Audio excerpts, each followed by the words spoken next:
आइए सुनते हैं मुंशी प्रेमचंद जी की लिखी हुई कहानी नया विवाह। हमारी देह पुरानी है, लेकिन इसमें सदैव नया रक्त दौड़ता रहता है। नए रक्त के प्रवाह पर ही हमारे जीवन का आधार है। पृथ्वी की इस चिरंतन व्यवस्था में यह नयापन उसके एक एक अणु में, एक एक कण में, तार में बसे हुए स्वरों की भांति गूंजता रहता है। और यह 100 साल की बुढ़िया आज भी नवेली दुल्हन बनी हुई है। जब से लाला डंगामल ने नया विवाह किया है, उनका यौवन नए सिरे से जाग उठा है।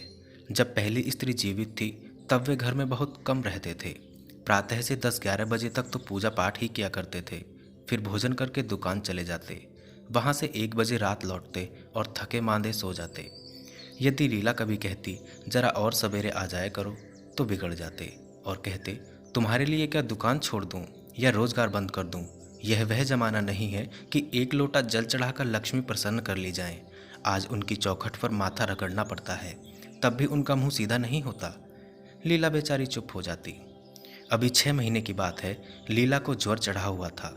लाला जी दुकान जाने लगे, तब उसने डरते डरते कहा था, देखो मेरा जी अच्छा नहीं है, जरा सवेरे आ जाना। डंगामल ने पगड़ी उतारकर खूंटी पर लटका दी और बोले, अगर मेरे बैठे रहने से तुम्हारा जी अच्छा हो जाए तो मैं दुकान न जाऊंगा। लीला हताश होकर बोली, मैं दुकान जाने को तो नहीं मना करती, केवल जरा सवेरे आने को कहती हूँ। तो क्या दुकान पर बैठा मौज किया करता हूँ? लीला इसका क्या जवाब देती। पति का यह स्नेहहीन व्यवहार उसके लिए कोई नई बात न थी। उधर कई साल से उसे इसका कठोर अनुभव हो रहा था कि उसकी इस घर में कद्र नहीं है।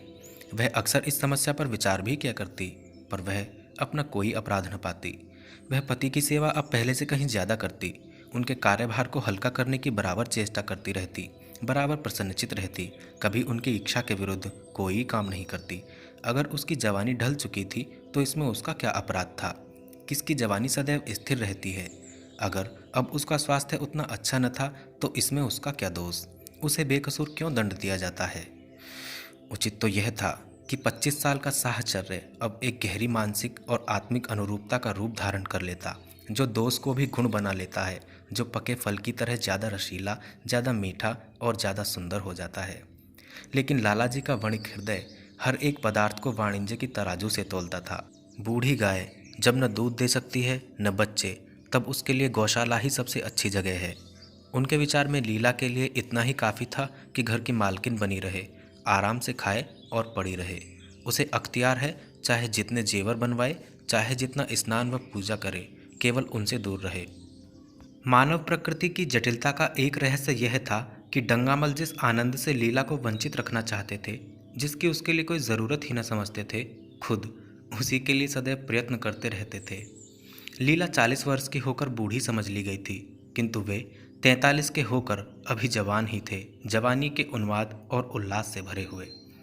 लीला से अब उन्हें एक तरह की अरुचि होती थी, और वह दुखिया जब अपनी त्रुटियों का अनुभव करके प्रकृति के निर्दय आघातों से बचने के लिए रंग व रोगन की आड़ लेती, तब लाला जी उसके बूढ़े नखरों को और भी घृणा करने लगते। वे कहते, वाह हरी तृष्णा, 7 लड़कों की तो माँ हो गई, बाल खिचड़ी हो गए, चेहरा धुले हुए फलालैन की तरह सिकुड़ गया, मगर आपको अभी महावर, सिंदूर, मेहंदी और ओवटन की हवस बाकी ही है। औरतों का स्वभाव भी कितना विचित्र है, न जाने क्यों बनाव सिंगार पर इतना जान देती हैं। पूछो अब तुम्हें और क्या चाहिए? क्यों नहीं मन को समझा लेती कि जवानी विदा हो गई और इन उपादानों से वह वापस नहीं बुलाई जा सकती? लेकिन वे खुद जवानी का स्वप्न देखते रहते थे। उनकी जवानी की तृष्णा अभी शांत न हुई थी। जाड़ों में रसों और पाकों का सेवन करते थे। हफ्ते में 2 बार खिजाब लगाते और एक डॉक्टर से मंकी ग्लैंड के विषय में पत्र व्यवहार कर रहे थे। लीला ने उन्हें असमंजस में देखकर कातर स्वर से पूछा, कुछ बतला सकते हो? कै बजे आओगे? लाला जी ने शांत भाव से पूछा, तुम्हारा जी आज कैसा है? लीला क्या जवाब दे? अगर कहती है कि बहुत खराब है तो शायद वे वहाँ से वहीं बैठ जाएं और उसे जली कटी सुनाकर अपने दिल का बुखार निकालें। अगर कहती है कि अच्छी हूँ तो शायद निश्चिंत होकर 2 बजे तक कहीं खबर लें। इस दुविधा में डरते डरते बोली, अब तक तो हल्की थी, लेकिन अब कुछ भारी हो रही है। तुम जाओ, दुकान पर लोग तुम्हारी राह देखते होंगे। हाँ, ईश्वर के लिए 1-2 न बजा देना, लड़के सो जाते हैं, मुझे जरा भी अच्छा नहीं लगता, जी घबराता है। सेठ जी ने अपने स्वर में स्नेह की चाशनी देकर कहा, 12 बजे तक आ जरूर जाऊंगा। लीला का मुख धूमिल हो गया। उसने कहा, 10 बजे तक नहीं आ सकते? 11:30 से पहले तो किसी तरह नहीं। नहीं, 10:30। अच्छा, 11 बजे। लाला वादा करके चले गए, लेकिन 10 बजे रात को एक मित्र ने मुजरा सुनने के लिए बुला भेजा। इस निमंत्रण को कैसे इनकार कर देते? जब एक आदमी आपको खातिर से बुलाता है, तब यह कहाँ की भलमनसाहत है कि आप उसका निमंत्रण अस्वीकार कर दें। लाला जी मुजरा सुनने चले गए। 2 बजे लौटे। चुपके से आकर नौकर को जगाया और अपने कमरे में आकर लेट रहे। लीला उनकी राह देखती, प्रतिक्षण विकल वेदना का अनुभव करती हुई न जाने कब सो गई थी। अंत को इस बीमारी ने अभागिन लीला की जान ही लेकर छोड़ा। लाला जी को उसके मरने का बड़ा दुख हुआ। मित्रों ने संवेदना के तार भेजे। एक दैनिक पत्र ने शोक प्रकट करते हुए लीला के मानसिक और धार्मिक सद्गुणों को खूब बढ़ाकर वर्णन किया। लाला जी ने सभी मित्रों को हार्दिक धन्यवाद दिया और लीला के नाम से बालिका विद्यालय में 5 वजीफे प्रदान किए तथा मृतक भोज तो जितना समारोह से किया गया वह नगर के इतिहास में बहुत दिनों तक याद रहेगा। लेकिन 1 महीना भी न गुजरने पाया था कि लाला जी के मित्रों ने चारा डालना शुरू कर दिया और उसका असर यह हुआ कि 6 महीने की विधुरता के तप के बाद उन्होंने दूसरा विवाह कर लिया। आखिर बेचारे क्या करते? जीवन में एक सहचरी की आवश्यकता तो थी ही और इस उम्र में तो एक तरह से वह अनिवार्य हो गई थी। जब से नई पत्नी आई, लाला जी के जीवन में आश्चर्यजनक परिवर्तन हो गया। दुकान से अब उतना प्रेम नहीं था। लगातार हफ्तों न जाने में भी उनके कारोबार में कोई हर्ज न होता था। जीवन के उपभोग की जो शक्ति दिन दिन क्षीण होती जाती थी, अब वह छींटे पाकर सजीव हो गई थी। सूखा पेड़ हरा हो गया था, उसमें नई नई कोपलें फूटने लगी थी। मोटर नई आ गई थी, कमरे नए फर्नीचर से सजा दिए गए थे, नौकरों की भी संख्या बढ़ गई थी, रेडियो आ पहुंचा था और प्रतिदिन नए नए उपहार आते रहते थे। लाला जी की बूढ़ी जवानी जवानों की जवानी से भी प्रखर हो गई थी, उसी तरह जैसे बिजली का प्रकाश चंद्रमा के प्रकाश से ज़्यादा स्वच्छ और मनोरंजक होता है। लाला जी को उनके मित्र इस रूपांतर पर बधाइयाँ देते, जब वे गर्व के साथ कहते, भाई हम तो हमेशा जवान रहे और हमेशा जवान रहेंगे। बुढ़ापा यहाँ आए तो उसके मुंह में कालिख लगाकर गधे पर उल्टा सवार करा के शहर निकाल दें। जवानी और बुढ़ापे को न जाने क्यों लोग अवस्था से संबद्ध कर देते हैं। जवानी का उम्र से उतना ही संबंध है जितना धर्म का आचार से, रुपए का ईमानदारी से, रूप का श्रृंगार से। आजकल के जवानों को आप जवान कहते हैं, उनकी 1000 जवानियों को अपने 1 घंटे से भी न बदलूंगा। मालूम होता है उनकी जिंदगी में कोई उत्साह ही नहीं, कोई शौक ही नहीं। जीवन क्या है? गले में पड़ा हुआ एक ढोल है। यही शब्द घटा बढ़ाकर वे आशा के हृदय पटल पर अंकित करते रहे थे। उससे बार बार सिनेमा, थिएटर और दरिया की सैर के लिए आग्रह करते, लेकिन आशा को न जाने क्यों इन बातों में जरा भी रुचि न थी। वह जाती तो थी, मगर बहुत टालटुल करने के बाद।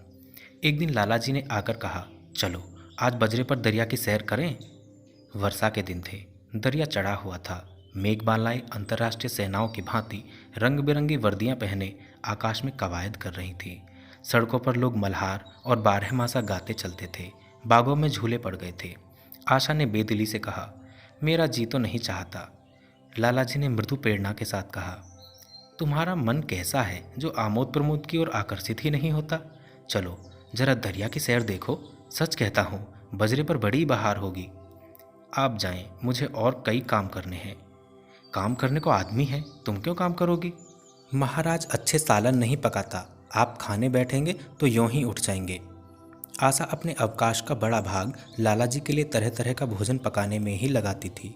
उसने किसी से सुन रखा था कि एक विशेष अवस्था के बाद पुरुष के जीवन का सबसे बड़ा सुख रसना का स्वाद ही रह जाता है। लाला जी की आत्मा खिल उठी। उन्होंने सोचा कि आशा को उनसे कितना प्रेम है। वह दरिया की सैर को उनकी सेवा के लिए छोड़ रही है। एक लीला थी, मान न मान चलने को तैयार रहती थी, पीछा छुड़ाना पड़ता था, ख्वामख्वाह सिर पर सवार हो जाती थी और सारा मजा किरकिरा कर देती थी। स्नेह भरे उल्हाने से बोले, तुम्हारा मन भी विचित्र है। अगर एक दिन सालन फीका ही रहा, ऐसा क्या तूफान आ जाएगा? तुम तो बिल्कुल मुझे निकम्मा ही बनाए देती हो। अगर तुम न चलोगी तो मैं भी न जाऊंगा। आशा ने जैसे गले से फंदा छुड़ाते हुए कहा, आप भी तो मुझे इधर उधर घुमा घुमा कर मेरा मिजाज बिगाड़े देते हैं। यह आदत पड़ जाएगी तो घर का धंधा कौन करेगा? मुझे घर के धंधों की रत्ती भर भी परवाह नहीं, बाल की नोक बराबर भी नहीं। मैं चाहता हूँ कि तुम्हारा मिजाज बिगड़े और तुम गृहस्थी की चक्की से दूर रहो। और मुझे ये बार बार आप क्यों कहती हो? मैं चाहता हूँ कि तुम मुझे तुम कहो, तू कहो, गालियाँ दो, धौल जमाओ। तुम तो मुझे आप कह के जैसे देवता के सिंहासन पर बैठा देती हो। मैं अपने घर में देवता नहीं, चंचल बालक बनना चाहता हूँ। आशा ने मुस्कुराने की चेष्टा करके कहा, भला मैं आपको तुम कहूँगी? तुम बराबर वाले को कहा जाता है कि बड़ों को? मुनीम ने 1 लाख के घाटे की खबर सुनाई होती तो भी शायद लाला जी को इतना दुख न होता जितना आशा के इन कठोर शब्दों से हुआ। उनका सारा उत्साह, सारा उल्लास जैसे ठंडा पड़ गया।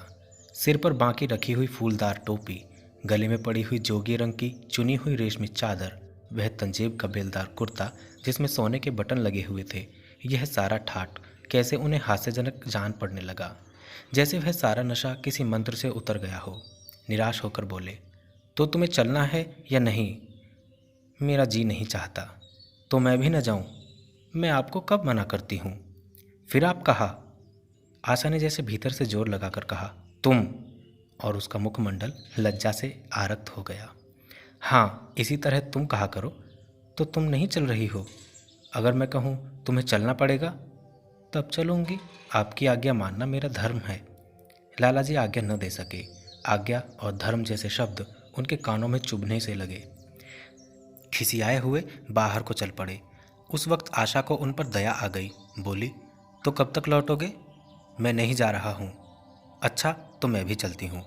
जैसे कोई जिद्दी लड़का रोने के बाद अपनी इच्छित वस्तु पाकर उसे पैरों से ठुकरा देता है, उसी तरह लाला जी ने मुंह बनाकर कहा, तुम्हारा जी नहीं करता तो न चलो, मैं आग्रह नहीं करता।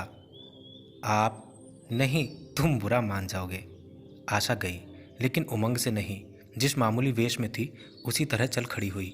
न कोई सजीली साड़ी, न जड़ाऊ गहने, न कोई सिंगार, जैसे कोई विधवा हो। ऐसी ही बातों पर लालाजी मन में झुंझला उठते थे। ब्याह किया था जीवन आनंद उठाने के लिए, झिलमिलाते हुए दीपक में तेल डालकर उसे और चटक करने के लिए। अगर दीपक का प्रकाश तेज न हुआ तो तेल डालने से क्या लाभ? न जाने इसका मन क्यों इतना शुष्क और नीरस है, जैसे कोई ऊसर का पेड़ हो। कितना ही पानी डालो, उसमें हरी पत्तियों के दर्शन न होंगे। जड़ाऊ गहनों से भरी हुई पेटियां खुली हुई हैं। कहाँ कहाँ से मंगवाए, दिल्ली से, कलकत्ते से। कैसी कैसी बहुमूल्य साड़ियाँ रखी हुई हैं, एक नहीं सैकड़ों, पर केवल संदूक में कीड़ों का भोजन बनने के लिए। दरिद्र घर की लड़कियों में यही ऐब होता है, उनकी दृष्टि सदैव संकीर्ण रही है। न खा सकें, न पहन सकें, न दे सकें। उन्हें तो खजाना भी मिल जाए तो यही सोचती रहेंगी कि खर्च कैसे करें। दरिया की सैर तो हुई, पर विशेष आनंद न आया। कई महीने तक आशा की मनोवृत्तियों को जगाने का असफल प्रयत्न करके लालाजी ने समझ लिया कि इसकी पैदाइश ही मुहर्रमी है, लेकिन फिर भी निराश न हुए। ऐसे व्यापार में एक बड़ी रकम लगाने के बाद वे उसमें अधिक से अधिक लाभ उठाने की वणिक प्रवृत्ति को कैसे त्याग देते? विनोद की नई नई योजनाएं पैदा की जाती। ग्रामोफोन अगर बिगड़ गया है, गाता नहीं या साफ आवाज़ नहीं निकलती तो उसकी मरम्मत करानी पड़ेगी। उसे उठाकर रख देना तो मूर्खता है। इधर बूढ़ा महाराज एकाएक बीमार होकर घर चला गया और उसकी जगह उसका 17-18 साल का जवान लड़का आ गया। कुछ अजीब गंवार था, बिल्कुल जंगड़ उजड्ड, कोई बात ही न समझता था। जितने फुलके बनाता उतनी ही तरह के। हाँ, एक बात समान होती, सब बीच में से मोटे होते, किनारे पतले। दाल कभी इतनी पतली कि जैसे चाय, कभी इतनी गाढ़ी जैसे दही। नमक कभी इतना कम कि बिल्कुल फीकी, कभी इतना तेज कि नींबू का शौकीन। आशा मुंह हाथ धोकर चौके में पहुंच जाती और इस ढपोर शंख को भोजन बनाना सिखाती। एक दिन उसने कहा, तुम कितने नालायक आदमी हो जुगल। आखिर इतनी उम्र तक तुम घास खोदते रहे या भाड़ झोंकते रहे, फुलके तक बना नहीं सकते? जुगल आंखों में आंसू भरकर कहता, बहू जी, अभी मेरी उम्र ही क्या है, 17वां ही तो पूरा हुआ है। आशा को उसकी बात पर हंसी आ गई। उसने कहा, तो रोटियां पकाना क्या 10-5 साल में आता है? आप 1 महीना सिखा दें बहू जी, फिर देखिए मैं आपको कैसे फुलके खिलाता हूँ कि जी खुश हो जाए। जिस दिन मुझे फुलके बनाने आ जाएंगे मैं आपसे कोई इनाम लूँगा। सालन तो अब मैं कुछ कुछ बनाने लगा हूँ, क्यों ना? आशा ने हौसला बढ़ाने वाली मुस्कुराहट के साथ कहा, सालन नहीं, वो बनाना आता है। अभी कल ही नमक इतना तेज था कि खाया ना गया। मसाले में कचांद आ रही थी। जब मैं सालन बना रहा था तब आप यहाँ कब थीं? अच्छा, तो मैं जब यहाँ बैठी रहूँ तब तुम्हारा सालन बढ़िया पकेगा। आप बैठी रहती हैं तो मेरी अक्ल ठिकाने रहती है। आशा को जुगल की इन भोली बातों पर खूब हंसी आ रही थी। हंसी को रोकना चाहती थी, पर वह इस तरह निकल पड़ती जैसे भरी बोतल उड़ेल दी गई हो। और मैं न रहती तब तो आपके कमरे के द्वार पर जा बैठता हूँ, वहाँ बैठकर अपनी तकदीर को रोता हूँ। आशा ने हंसी रोककर पूछा, क्यों रोते क्यों हो? यह न पूछिए बहू जी, आप इन बातों को नहीं समझेंगी। आशा ने उसके मुंह की ओर प्रश्न की आंखों से देखा। उसका आशय कुछ तो समझ गई, पर न समझने का बहाना किया। तुम्हारे दादा आ जाएंगे तब तुम चले जाओगे। और क्या करूँगा बहू जी, यहाँ कोई काम दिलवा दीजिएगा तो पड़ा रहूँगा। मुझे मोटर चलाना सिखवा दीजिए, आपको खूब सैर कराया करूँगा। नहीं नहीं बहू जी, आप हट जाइए, मैं पतीली उतार लूँगा। ऐसी अच्छी साड़ी है आपकी, कहीं कोई दाग पड़ जाए तो क्या हो। आशा पतीली उतार रही थी। जुगल ने उसके हाथ से संडसी लेनी चाही। दूर रहो, फूहड़ तो तुम हो ही, कहीं पतीली पाँव पर गिरा ली तो महीनों छींकोगे। जुगल के मुख पर उदासी छा गई। आशा ने मुस्कुराकर पूछा, क्यों, मुंह क्यों लटक गया सरकार का?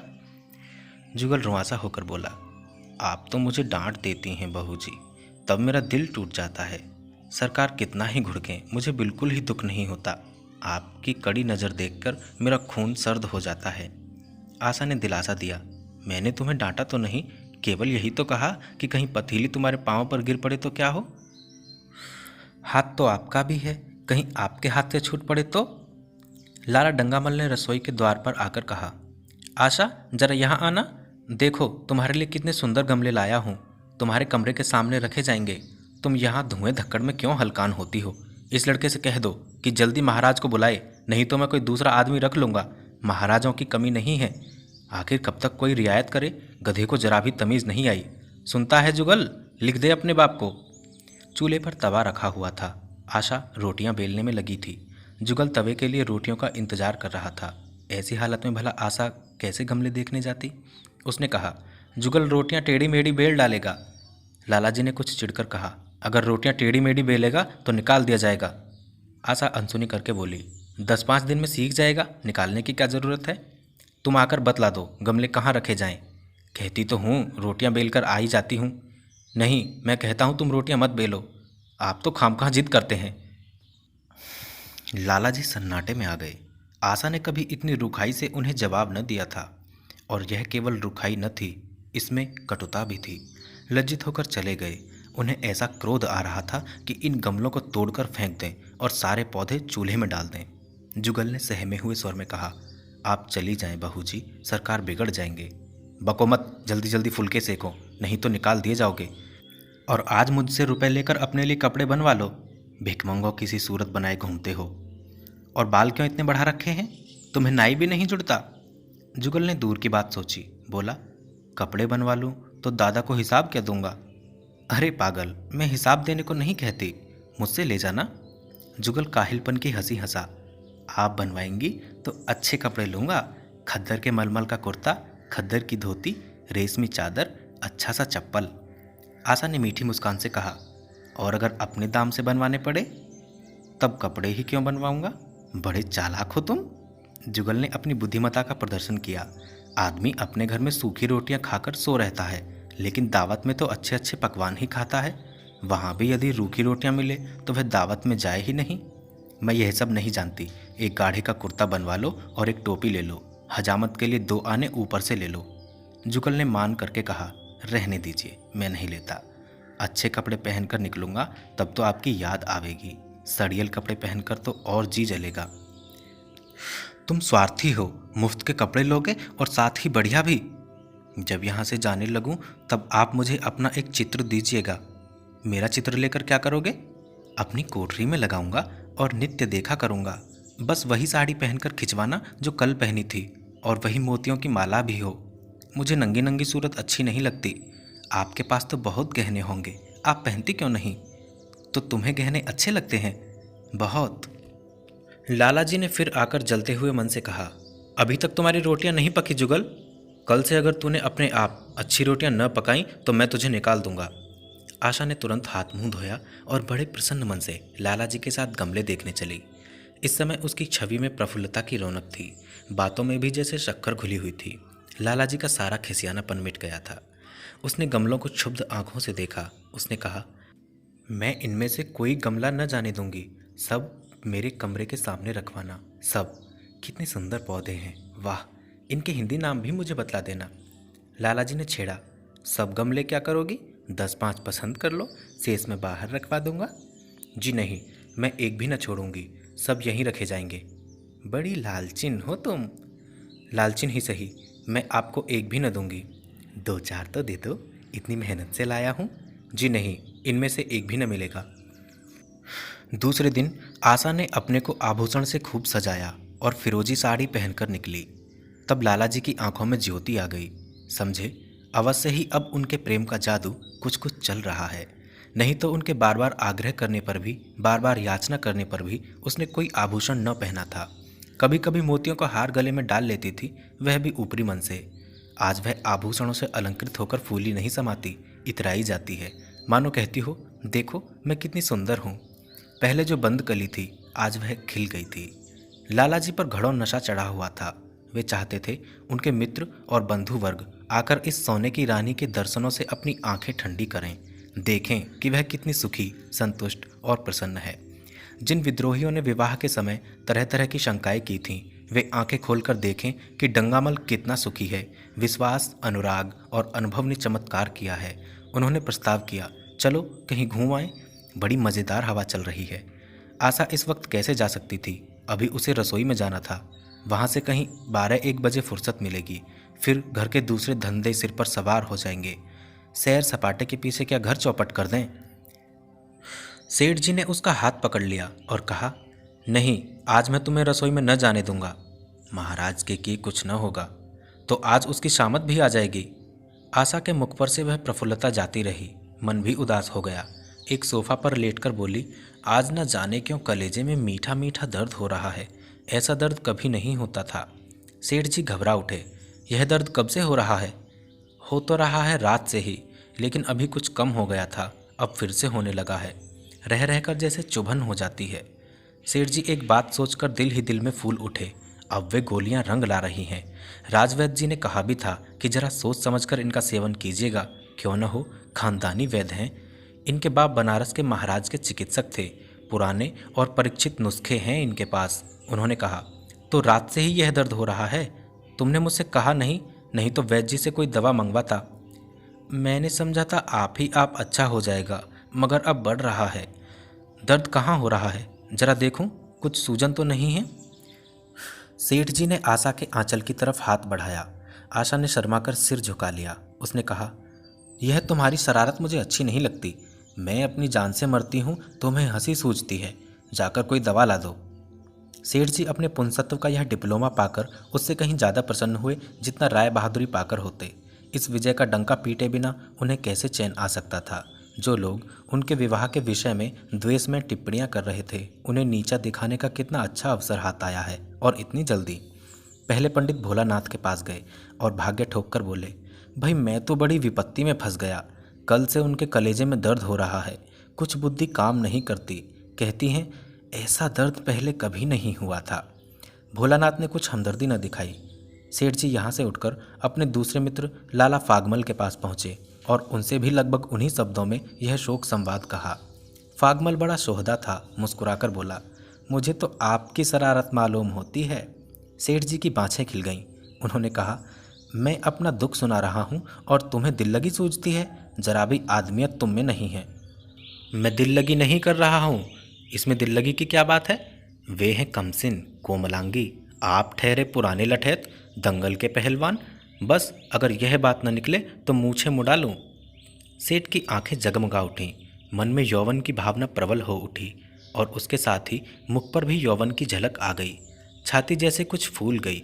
चलते समय उनके पग कुछ अधिक मजबूती से जमीन पर पड़ने लगे और सिर की टोपी भी न जाने कैसे बांकी हो गई। आकृति से बांकपन की शान बरसने लगी। जुगल ने आशा को सिर से पांव तक जगमगाते देखकर कहा, बस बहू जी, आप इसी तरह पहने ओढ़े रहा करें। मैं आज आपको चूल्हे के पास न आने दूंगा। आशा ने नयन बाण चलाकर कहा, क्यों आज यह नया हुक्म क्यों? पहले तो तुमने कभी मना नहीं किया। आज की बात दूसरी है। जरा सुनो, क्या बात है?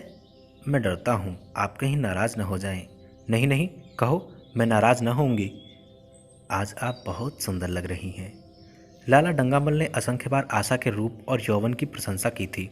मगर उनकी प्रशंसा में उसे बनावट की गंध आती थी। वह शब्द उनके मुख से निकलकर कुछ ऐसे लगते थे जैसे कोई पंगु दौड़ने की चेष्टा कर रहा हो। जुगल के इन सीधे शब्दों में एक उन्माद था, एक नशा था, एक चोट थी। आशा की सारी देह प्रकंपित हो गई। तुम मुझे नज़र लगा दोगे जुगल? इस तरह क्यों घूरते हो? जब यहाँ से चला जाऊँगा आपकी बहुत याद आएगी। रसोई पकाकर तुम सारे दिन क्या किया करते हो? दिखाई नहीं देते? सरकार रहते हैं इसलिए नहीं आता। फिर अब तो मुझे जवाब मिल रहा है। देखिए भगवान कहाँ ले जाते हैं। आशा की मुखमुद्रा कठोर हो गई। उसने कहा, कौन तुम्हें जवाब देता है? सरकार ही तो कहते हैं तुझे निकाल दूंगा। अपना काम किए जाओ, कोई नहीं निकालेगा।